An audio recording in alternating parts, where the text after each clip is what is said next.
David Staples here from the Edmonton Journal, and I'm going to talk to you today about various conversations I've had with unvaccinated people. I'm fully vaccinated, and I'm very often engaged in discussions and debates with unvaccinated people about whether or not it's a good idea to be vaccinated.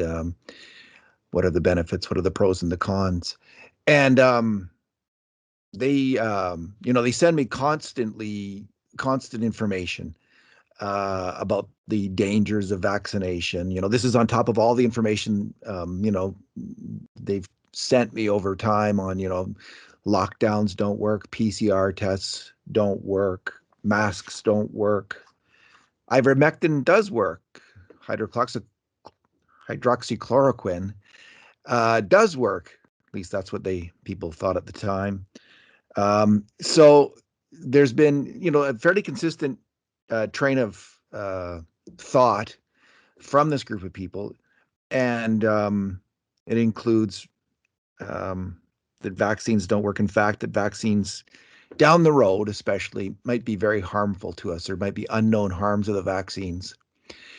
So right now, I have a lot of sympathy actually with the unvaxxed. I've had a fair amount of frustration with them because their actions have led to our hospitals being overwhelmed, I believe, and to surgeries postponed, and to the very real threat of a mass lockdown, a very widespread lockdown of the unvaccinated because of their actions. So I've had my frustrations with them as well. Nonetheless, tried to maintain kind of an ongoing dialogue. So today, turnabout is fair play. They've inundated me with information over time about their positions. I just have one question for them. I'm willing to accept that the lockdown causes harm to them. This current lockdown of the vaccinated is discriminatory and causes a lot of harm. I'm also willing to accept that there's a possibility I could be wrong about vaccinations. It's unlikely, I think, based on what many of the experts are saying, the consensus of experts, and the experience of now, I guess, 4 billion people who have taken these vaccines. And in the short term, there's been limited side effects from them. There's been some side effects, but generally speaking, the most severe side effects have been extremely rare. That said, down the road, maybe we'll all be proven wrong and they'll be proven right. And there's these side effects that we don't know about that are quite drastic. Again, I find that to be unlikely, but I accept that's a possibility.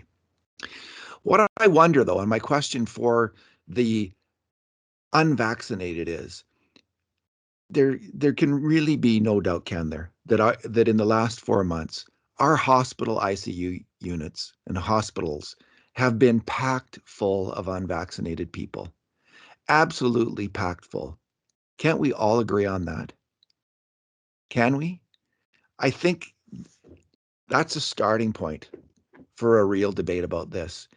If you are unvaccinated and you can explain your thinking on that, what is that all about? What does that mean to you? What kind of threat is that to unvaccinated people?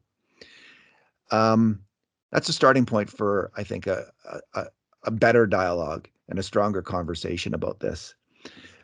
Premier Kenney was on Facebook the other night, and he talked about this. So he had some statistics, and here's when I talk about the ICU units being packed with the unvaccinated, here are some numbers to think about. So in the 30-something age group, and these are all hospitalizations per 100,000 Albertans.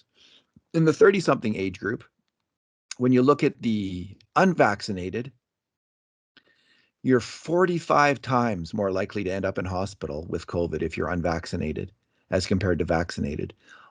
Per 100,000, 315 per 100,000 unvaccinated, 7 per 100,000 vaccinated. For the 40-somethings, 281 per 100,000 unvaccinated, 5 per 100,000 vaccinated. You're 56 times more likely to end up in hospital with COVID if you're unvaccinated and you're 40-something. For the 50-somethings, 811 per 100,000 in the hospital, unvaccinated. For the vaccinated, it's 14 out of 100,000. You're 58 times more likely if you're a 50 something to end up in the hospital if you're unvaccinated, if you're a 50 something. When you get to the 70 somethings, it evens out a bit. There's 1,839 per 100,000 with COVID in hospital for 70 somethings compared to 50 per 100,000. So you're only 21 times more likely if you're 70 something and unvaccinated to end up in the hospital with COVID. When I see numbers like that, I find them credible and utterly convincing in terms of COVID and the harms that it presents.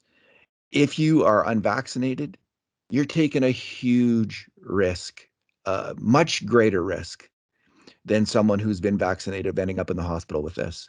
There's just no doubt about it as far as I can see.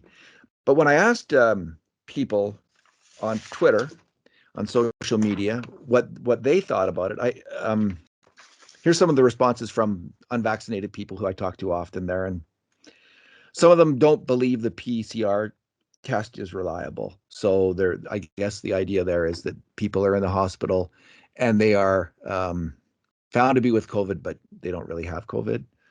The other one, some people don't trust the government numbers. I don't know what to say about that. I see no reason that Jason Kenney's government would be jacking up the COVID numbers. He has no incentive to do so. He wants the COVID numbers to be as low as possible, and he wants Alberta to be as free as possible. That's like his basic instinct on this issue. So this idea that there's this mass conspiracy to jack up the numbers in Alberta, I don't buy it. There's the other notion was, well, they're in the hospital not because of COVID, but because of panic and hysteria. And so to this notion about the PCR test, like the PCR test is these people are sick and in the hospital, but it's not really COVID, or they're sick and they're in the hospital, it's because of hysteria. The fact is there is an astonishing, our hospitals are historically challenged. They are being overrun there. If it's not COVID, what is causing it? What's causing people to actually they're asphyxiating and they need to be intubated? Is that hysteria too? Is it something else, some other horrible disease, unknown disease other than COVID that's causing it? Maybe in some small number of cases, that's possible. But when we start to see, this 50 times more likely in age groups for the unvaccinated to be sick, and I just can't get around these numbers. Maybe you can. Maybe you look at those and you just think it's a lot of hooey. I don't know. But for me, they're utterly convincing. And when I got the vaccine, was I worried about side effects? Yeah, like most everybody else was. But as time has gone by, and what we've seen is not many side effects from the vaccines, generally speaking, I'm more and more pleased with my own decision to get vaccinated. And I also know this, one of the main reasons I got vaccinated at the time was to open up society. Maybe there was some risk to me, but I was, taking one for the team taking on that little bit of risk so we could reopen this world. And, that was my own thinking, and not everybody has to share in it. But I do wonder about people who are working so hard to deny these really strong data being collected in Alberta by our neighbors. They're not out to trick us. They really aren't. And this is what's happening in our hospitals. And I think we would be all better off if we thought hard about those numbers, what they mean, and what it would mean for everybody if the unvaccinated dug into those numbers, took them seriously, and reconsidered their position. Thanks.